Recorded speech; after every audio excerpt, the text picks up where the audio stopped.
Sugar to iftar day in my life ஒரு டிஃப்ரெண்ட்டான snacks ரெசிபியோட பார்த்துடலாமா?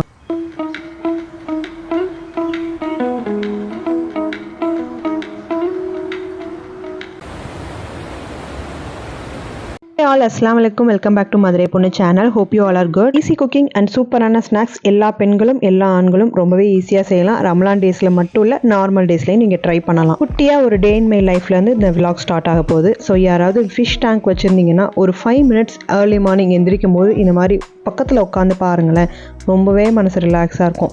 ஸோ நெக்ஸ்ட்டு பார்த்தீங்கன்னா ஷஹருக்கு அப்புறம் என்னோட டெய்லி ரொட்டீன் எப்படி இருக்குன்னா ஒரு க்ரீன் டீ. ஸோ அது கண்டிப்பாக குடிச்சே ஆகணும். அது குடிக்கும் போது இன்னுமே ரெஃப்ரெஷிங்காக இருக்கும்.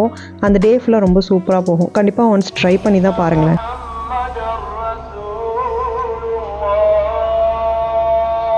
இயர்லி 365 days, பட் இந்த 1 month மட்டும்தான் நமக்கு ரொம்ப பீஸ்ஃபுல்லாக போகும். மார்னிங்கே இந்த சவுண்டோட ஸ்டார்ட் பண்ணும்போது இந்த வீடியோவில் ஒரு 2 type ஆஃப் ஸ்நாக்ஸ் வந்து நான் சொல்லி கொடுத்துருக்கேன். வித் என்னோட மெத்தடில் நான் என்னெல்லாம் டிப்ஸ்லாம் ஃபாலோ பண்ணுவேனோ அதெல்லாம் உங்களுக்கு கொஞ்சம் ஈஸியாக இருக்குமே அப்படின்றதுக்காக சொல்லியிருக்கேன். ஸோ அதுக்கு ஃபஸ்ட்டு ஒரு 5 வெங்காயமும் ஒரே ஒரு பொட்டேட்டோ எடுத்திருக்கேன். அது வந்து 4ஆக கட் பண்ணி லைட்டாக சால்ட் மட்டும் போட்டுக்கோங்க, போட்டு வேக வச்சுக்கோங்க. அது கொஞ்சம் ஸ்கிப் ஆயிடுச்சு. நெக்ஸ்ட்டு பார்த்தீங்கன்னா வேக வச்சு எடுத்ததை நல்லா கைவிட்டு மசிச்சுக்கோங்க. மேஷர் இருந்தால் இன்னுமே ரொம்ப ஈஸி. 1 tablespoon அரிசி மாவு, 1/2 spoon கார்ன்ஃப்ளவர், அதுக்கப்புறம் தேவையான அளவுக்கு சால்ட், கொஞ்சமாக பெப்பர், பேசில் இருந்ததுன்னா இன்னும் கொஞ்சம் ஃப்ளேவர் தூக்கலாக இருக்கும். இன்க்ரீடியன்ஸ் ஸ்க்ரீன்லைன் டிஸ்பிளே பண்ணுறேன். ஸோ அதுபடி மெஷர்மெண்ட்டில் போட்டுக்கோங்க. இதை நல்லா கைவிடாமல் நல்லா பிசைஞ்சு எடுத்துக்கோங்க. ஒரு டஃப் மாதிரி ரெடி பண்ணிக்கோங்க. நெக்ஸ்ட்டு பார்த்தீங்கன்னா நம்ம கையில் ஆயில் அப்ளை பண்ணிவிட்டு அதை வந்துட்டு நல்லா அந்த மாதிரி ரவுண்ட் ஷேப் பண்ணிவிட்டு அதை ஒரு நல்ல ஒரு குழி மாதிரி டைப்பில் அந்த மாதிரி ப்ரிப்பேர் பண்ணிவிட்டு நான் இதில் வந்து ஸ்டஃபிங்க்கு சீஸ் வைக்க போகிறேன். ரொம்ப ஈஸியான ஸ்நாக்ஸ் தான், பட் பெரிய மிஸ்டேக் ஒன்று நான் இதில் பண்ணியிருந்தேன். ஸோ அதை வந்து உங்ககிட்ட கரெக்ட் பண்ணுறதை பற்றி சொல்லணுன்றதுக்காகவே தான் இந்த ஸ்நாக்ஸ் வந்து நான் ஷேர் பண்ணியிருக்கேன். ஸோ கண்டிப்பாக வீடியோ ஃபுல்லாகவே ஸ்கிப் பண்ணாமல் பார்த்துக்கோங்க. இந்த ஸ்டெப் வரைக்கும் ரொம்பவே நல்லா தான் போச்சு. நான் ஒவ்வொரு பால்ஸுமே அதே மாதிரி வந்து ஷேப்பில் நான் கரெக்டாக அது மாதிரி ஷேப் பண்ணி ஒன்றா அப்படியே ட்ரேயில் அடுக்கிட்டேன். இதுக்கப்புறம் பார்த்தீங்கன்னா இந்த டஃப் வந்து நான் வந்து கார்ன்ஃப்ளவர் இருக்குல்ல, ஸோ அந்த மாவில் வந்து டிப் பண்ணுறதுக்காக போட்டு செட் பண்ணிட்டேன். ஏன் அப்படின்னு கேட்டிங்கன்னா கார்ன்ஃப்ளவர் அந்த பிசு பிசுன்னு அந்த இது இருக்குமே, ஸோ அது நல்லா அந்த டஃப்பை ஃபுல்லாக மேலே பிடிச்சிக்கும் அப்படின்றதுனால அதில் போட்டுட்டு பிரெட் க்ரம்ஸில் போட்டு உருட்டி எடுத்து ஃப்ரீசர்லையுமே ஸ்டோர் பண்ணி வச்சுக்கிறதுக்காக அந்த மாதிரி ரெடி பண்ணிட்டேன். பட் இதில் நான் பண்ண பெரிய மிஸ்டேக்கே இதுதான். ஃபஸ்ட்டு இதை வந்துட்டு ஒரு எக்கில் வந்து நல்லா அடிச்சுட்டு அதில் ஃபஸ்ட்டு டிப் பண்ணிக்கணும். அதுக்கப்புறம் மைதா மாவில் டிப் பண்ணிக்கணும். அதுக்கப்புறம் நம்ம வந்து கார்ன்ஃப்ளவர் மாவு. இன்னொன்று வந்து கார்ன்ஃப்ளவர் வந்து முடிஞ்ச வரைக்கும் சேர்க்காமல் ஸ்கிப் பண்ணுறது நல்லது. ஸோ இன்க்ரீடியன்ட்ஸ் ஆட் பண்ணும்போதுமே கார்ன்ஃப்ளவரை முடிஞ்ச வரைக்கும் ஸ்கிப் பண்ணிக்கோங்க. அதுக்கு பதிலாக நீங்கள் ஆனியன் யூஸ் பண்ணி அந்த உருளைக்கிழங்கு டஃப் ரெடி பண்ணும்போது இன்னும் சூப்பராக இருக்கும். நெக்ஸ்ட் ஸ்நாக்ஸ்க்கு வந்துட்டு எனக்கு சிக்கன் ஃப்ளஷ் தான் தேவைப்படுது. ஸோ இங்கே வந்து ஃப்ளஷ்ஷாக வாங்கலாம் யூஏயில். அது வந்து ஒரு 7 grams to 8 grams வரைக்கும் இருக்கும். பட் நம்ம வந்து ஃபுல் சிக்கன் அப்படி வாங்கிட்டோம் அப்படின்னா 13 grams தான் வரும் மேக்ஸிமம். ஸோ இப்போ கரண்ட்டாக அப்படி தான் வந்து ப்ரைஸ் போயிட்டுருக்கு. அதனால் ஃபுல் அந்த சிக்கன் வாங்கிட்டு அதில் வந்து ஃப்ளஷ் தனியாக, போனோட கொஞ்சமாக ஃப்ளஷ் மட்டும் எடுத்து வச்சுக்கிட்டேன். குட்டீஸ்க்கு சளி பிடிக்கிற டயத்தில் வந்து நான் அதை வந்து சூப் மாதிரி வச்சு கொடுப்பேன். அதுக்காக இப்போ வந்து எடுத்து வச்சுருக்கிற அந்த சிக்கன் எல்லாத்தையுமே வந்து ஓரளவுக்கு மீடியமாக கட் பண்ணிவிட்டு இந்த மாதிரி நான் ஆனியன் சாப்பரில் போட்டு நல்லா சாப் பண்ணி எடுத்துக்கிட்டேன்.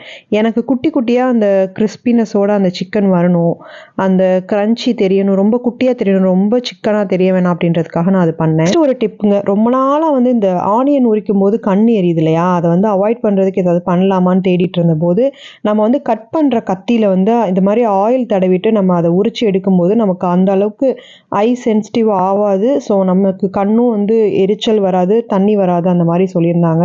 நான் அதை ஃபாலோ பண்ணேன். எனக்கு சூப்பராக ஒர்க் அவுட் ஆச்சு. நீங்களுமே கண்டிப்பாக ஃபாலோ பண்ணி பாருங்கள். பட் நான் வந்து கன்ஃபார்மாக இது நடக்கும்னு சொல்லுங்க. ஏன்னா ஒவ்வொருத்தரோட ஐஸ் ஆஃப் சென்ஸ் ஒவ்வொரு மாதிரி இருக்கும். பட் நிறைய பேருக்கு இது சாட்டிஸ்ஃபேக்ஷனாக இருக்குன்றத ரிவ்யூ பார்த்துட்டு தான் நானும் ட்ரை பண்ணேன். எனக்கும் சாட்டிஸ்ஃபைடாக இருந்தது. அதே மாதிரி நான் அந்த மாதிரி ஆனியனை கட் பண்ணிவிட்டு குட்டி குட்டியாக அந்த சாப்பர் இதில் போட்டு அதை எடுத்து பார்த்துட்டேன். இங்கே தான் ஒரு மிஸ்டேக் நான் பண்ணேன். நம்ம வந்து கத்தியில் கட் பண்ண போகிறதில்ல ஃபுல்லாகவே ஆனியனை, ஸோ சாப்பரில் பண்ண போகிறோம். அப்போ சாப்பரில் நம்ம பண்ணி எடுத்துட்டு அதை ஓப்பன் பண்ணும்போது என்ன ஆச்சுன்னா திரும்ப எனக்கு நல்லா அந்த ஆனியனோட வேகம் வந்து கண்ணெல்லாம் எரிய ஆரம்பிச்சிருச்சு பயங்கரமாக.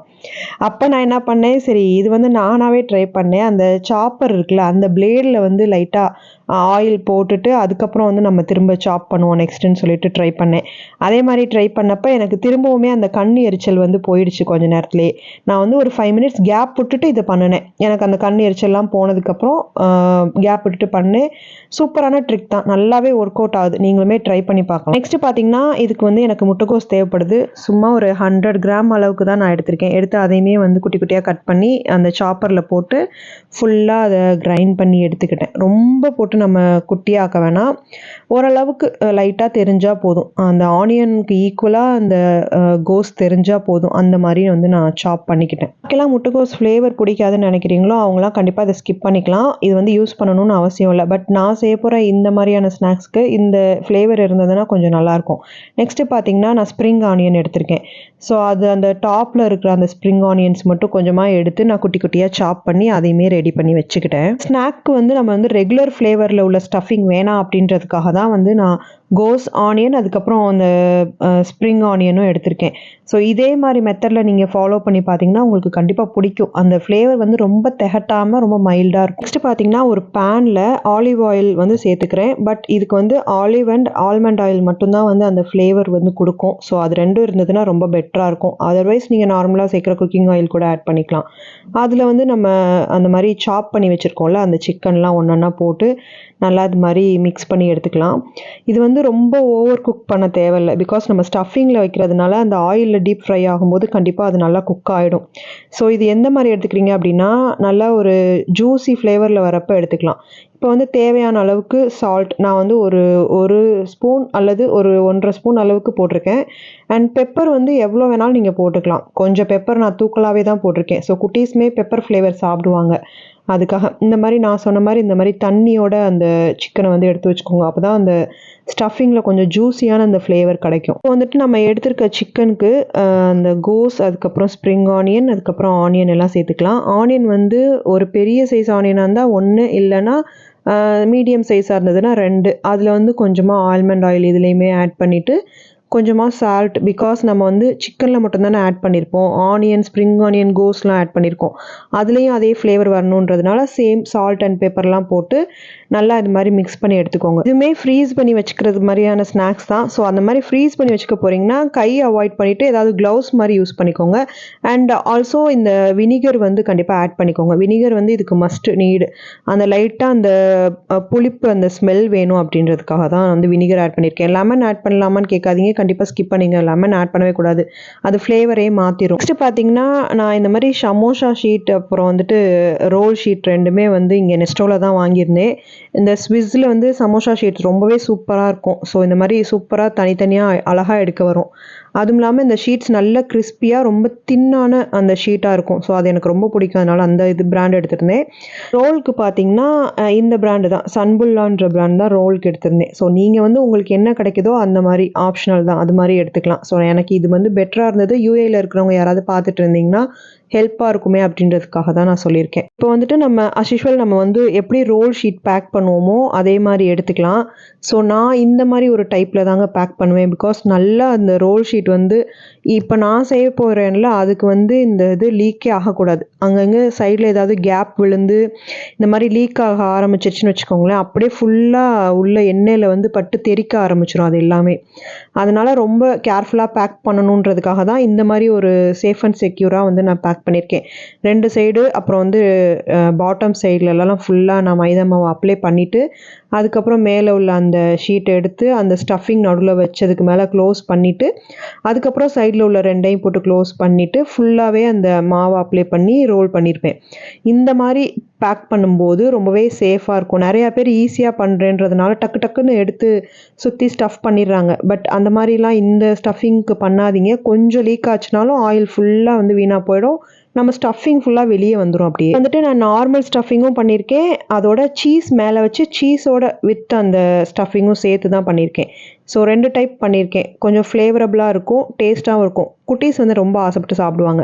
நம்ம இஃப்தார் டைமில் என்னதான் நமக்கு ஸ்நாக்ஸ் செஞ்சாலுமே நம்ம செய்கிற ஸ்நாக்ஸ் ஏதாவது பிடிக்கல, எடுத்து சாப்பிடாம இருந்தாங்க அப்படின்னா நமக்கு ரொம்பவே கஷ்டமாக இருக்கும்ல. ஸோ அந்த மாதிரி டைமில் வந்து அவங்களுக்கு பிடிச்ச மாதிரி குட்டீஸ்க்கு ஃப்ளேவராக இந்த மாதிரி ஸ்நாக்ஸ் பண்ணி கொடுக்கும்போது ரொம்ப ஹாப்பியாக சாப்பிடுவாங்க. நமக்கும் ஒரு ஃபுல்ஃபில்லிங்காக இருக்கும்.